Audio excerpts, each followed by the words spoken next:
இயேசு கிறிஸ்துவில் பிரியமான சகோதர சகோதரிகளே, இன்றைய முதல் வாசகத்தின் அடிப்படையில் நாம் சிந்திக்கின்ற பொழுது, நாம் ஒவ்வொருவருமே கடவுளுடைய கருவியாக இருந்து கொடுக்கப்படக்கூடிய வாய்ப்புகளிலே கடவுளுடைய வார்த்தை நற்செய்தியை அறிவித்து கடவுளிடம் எல்லாரையும் கொண்டு செல்கின்ற கருவிகளாக இருக்க வேண்டும் என்கின்ற ஒரு சிந்தனையைத்தான் இன்றைய முதல் வாசகம் தெளிவாக சொல்கிறது.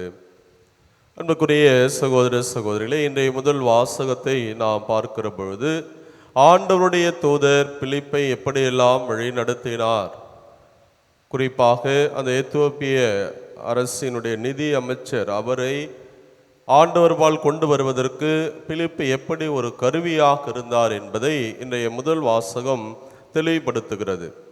ஆனால் இங்கு நாம் தெரிந்து கொள்ளக்கூடிய ஒரு உண்மை, இங்கு பிலிப்பு ஒரு கருவி மட்டும்தான். கடவுள்தான் கற்றுத்தருகிறவர், கடவுள்தான் ஈர்ப்பு. அதுதான் இன்றைய நற்செய்தியிலே மிக தெளிவாக நமக்கு சொல்லப்படுகிறது. இதிலே நாம் யாரும் நம்முடைய மார்தட்டி கொள்வதற்கோ அல்லது நாம் பெருமைப்படுவதற்கோ எதுவுமே கிடையாது. ஒரு மனிதர் கடவுளை தேடுகிறார் என்றார், கடவுள்தான் அவரை ஈர்க்கிறார். அவரை கொண்டு வருவதற்கு நாம் ஒரு கருவிகள் என்பதை மட்டுமே நம்முடைய வாழ்வில் தெள்ள தெளிவாக புரிந்து கொள்ள வேண்டும்.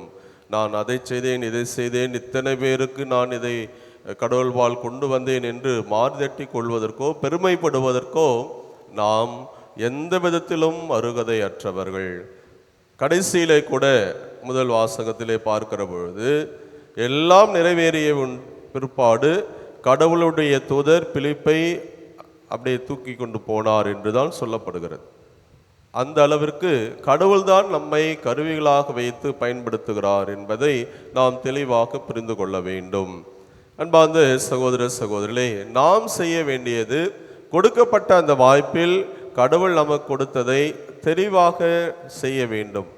அதிலே ஏதாவது சாக்கு போக்குகளை சொல்வதோ அல்லது காரணங்களை சொல்லி நாம் அங்கிருந்து விலகி செல்கிற போது கடவுளுடைய கோபம் நமக்கு அது வந்து தீரும். எனவே ஒவ்வொருவருடைய வாழ்வில் இன்றைக்கு அருட்தந்தையர்கள், அருட்சகோதரிகள் மட்டுமல்ல, எல்லாருமே பொதுநிலையராக இருக்கக்கூடிய எல்லாருமே அன்றாட வாழ்க்கையில் கொடுக்கப்படக்கூடிய ஒரு சூழலில் நாம் நற்செய்தி அறிவிப்பு பணியை தெளிவாக செய்ய வேண்டும் என்பதைத்தான் இன்றைய முதல் வாசகம் தெளிவுபடுத்துகிறது. ஆண்டவருடைய தூதர் பிலிப்பை இங்கே வழிநடத்தினார். அங்கே அந்த எத்தியோப்பிய அரசினுடைய நிதி அமைச்சர் அந்த வாசிக்க கேட்ட இறை வார்த்தை, துன்புறுகிற ஊழியனை பற்றிய அந்த இறை வார்த்தை, அதை பற்றிய அந்த விளக்கத்தை கொடுப்பதற்கான ஒரு கருவியாக இருக்கிற பொழுது, அதே போல அங்கே எல்லா விதமான விளக்கங்களையும் கேட்ட பிற்பாடு அவர் மனம் மாறுகிறார். அந்த நேரத்திலேயே இதோ தண்ணீர் இருக்கிறது, நான் திருமுழுக்கு பெற விரும்புகிறேன் என்று கேட்கிற பொழுது உடனடியாக அவர் அந்த திருமுழுக்கையும் அவருக்கு கொடுக்கிறார். அங்கு எல்லா காரியங்களும் முடிந்த பிற்பாடு எங்கு தேவை இருக்கிறதோ அங்கே பிலிப்பை கடவுளுடைய ஆவியானவர் கடத்தி செல்கிறார் என்பது தெளிவாக சொல்லப்படுகிறது. எனவே அன்பார்ந்த சகோதர சகோதரிகளே, இங்கு ஈர்ப்பு என்பது இந்த உயிர்த்த ஆண்டவர் தான். மக்கள் எல்லாரும் ஈர்க்கப்படுகிறார்கள் என்று சொன்னால் அந்த உயிர்த்த ஆண்டவர் தூய ஆவியாரின் தூண்டுதலால் அவர்களின் உள்ளத்திலே அந்த உணர்வை கொடுக்கிற பொழுது நாம் ஒவ்வொருவருமே அங்கு கருவிகளாக இருக்கிறோம். யாரை வேண்டுமானாலும் எப்படி வேண்டுமானாலும் கடவுள் பயன்படுத்துவார் என்பதை நாம் புரிந்து கொள்கிறோம். நாம் செய்ய வேண்டியது அந்த கடவுளுடைய கருவிகளாக இருப்பதற்கு நம்முடைய இசைவை கொடுத்து எல்லா நிலையிலும் ஒத்துழைப்பு கொடுக்கிற போது நம் வழியாக பெரிய பெரிய காரியங்களையும் அற்புதங்களையும் அதிசயங்களையும் ஆண்டவர் செய்கிறார், நாம் செய்யவில்லை என்பதை புரிந்து கொள்ள வேண்டும்.